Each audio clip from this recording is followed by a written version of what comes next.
Alors, chers amis internautes, chers panafricanistes, chers blogueurs, youtubeurs, activistes pour la cause africaine, c'est le banane de Yingi. J'aurai un compte YouTube, un nouveau compte YouTube très bientôt, donc je vais devoir changer de plateforme. Et c'était juste pour informer ceux qui aiment bien suivre mes vidéos et qui sont intéressés à mes débats. Aujourd'hui, j'aimerais parler des candidatures uniques de l'opposition aux élections présidentielles.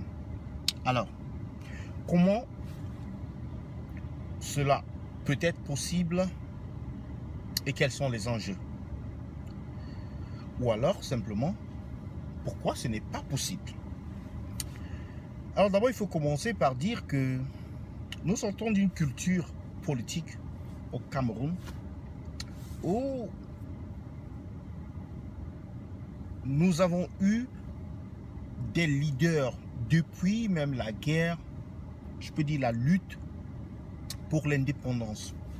Il y a eu plusieurs leaders comme les Oumniobé, les Momier, les NS Wanji et consorts.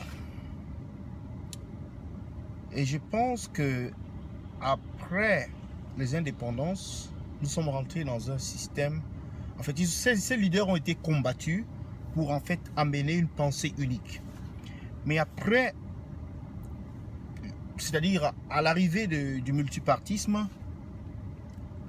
un parti politique a été créé, c'est-à-dire en dehors du parti au pouvoir, c'est-à-dire le SDF, mais qui s'est fragmenté. Et il y a eu l'UNDP, l'UDC et tous ces autres partis. Bon, sans oublier l'UPC qui a toujours existé dans l'illégalité en fait. Donc l'UPC qui est le premier parti d'opposition au Cameroun. Aujourd'hui, on parle très peu de l'UPC. On parle toujours du STF. On parle de l'UDC, il y a le MDC, il y a le MRC, il y a tous ces partis-là. Il y a tellement de partis politiques au Cameroun qu'on se demande vraiment si cela ne devient pas un peu nocif pour le système, en fait. Mais est-ce que nous perdons la capacité de débattre, en fait? Est-ce que nous fuyons le débat? Est-ce que chaque fois qu'il y a un débat dans un parti, les gens, au lieu de mettre leurs idées, préfèrent plutôt se retirer et créer un parti à eux, créer un mouvement à eux, pour qu'ils soient leaders, eux, là-bas? Ça pose problème. Nous avons des jeunes, nous avons des candidats à l'élection présidentielle comme Maître Akere Mouna, nous avons Cabral Libi, nous avons tellement de monde que ça devient embêtant. Mais comment est-ce que l'opposition peut réussir à regrouper toutes ces têtes en un seul mouvement, en une seule coalition, pour avoir un candidat? Mais est-ce que l'opposition réalise que, une fois de plus, c'est une répétition des échecs du passé qu'ils sont en train de faire? Parce que petit à petit, on se retrouve là avec 2 douzaines de candidats pratiquement, parce qu'il y a déjà plus d'une douzaine de candidats déclarés.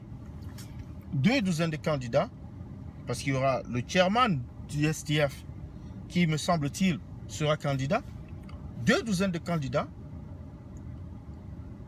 qui vont chacun aller pour briguer la magistrature suprême, en fait, qui ont l'ambition de devenir président. Mais est-ce que c'est possible, raisonnablement? Mais est-ce que quand un Cabral Libi se met... Mais Cabral Libi, lui, semble être différent. Parce que Cabral Libi est un jeune. Il a compris, il sait que si nous continuons en force dispersée, nous n'arriverons nulle part. C'est pour cela qu'il a commencé à sensibiliser les autres mouvements, les autres partis politiques, au but de se mettre ensemble, de former des coalitions et d'encourager l'opposition à avoir un front unique plutôt que d'aller en rang dispersé. Mais cela reste le challenge pour l'avenir du Cameroun. Parce que le parti au pouvoir, jusqu'à présent, malgré quelques dysfonctionnements au sein de ce parti, il est resté, il a des bases solides, il est vraiment, c'est-à-dire il est vraiment répandu dans le territoire national et la seule manière de le vaincre, c'est d'avoir un front commun. Et si on n'en arrive pas là, on est désolé, mais ce sera le même résultat que celui de l'échéance précédente et celui de l'échéance il y a peut-être 10 ans, il y a peut-être 15 ans, ainsi de suite.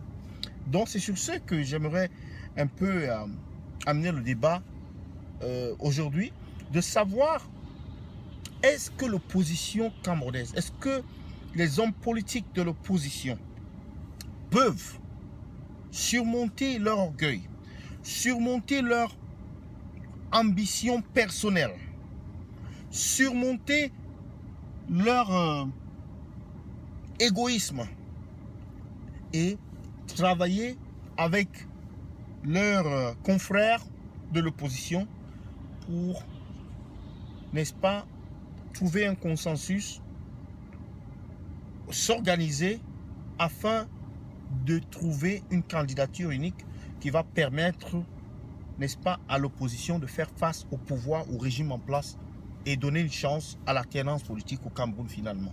Donc sur ce, je laisse le débat. C'est le Baleine de Yingui. Commentez sur la vidéo, partagez, abonnez-vous et à bientôt sur ma nouvelle chaîne.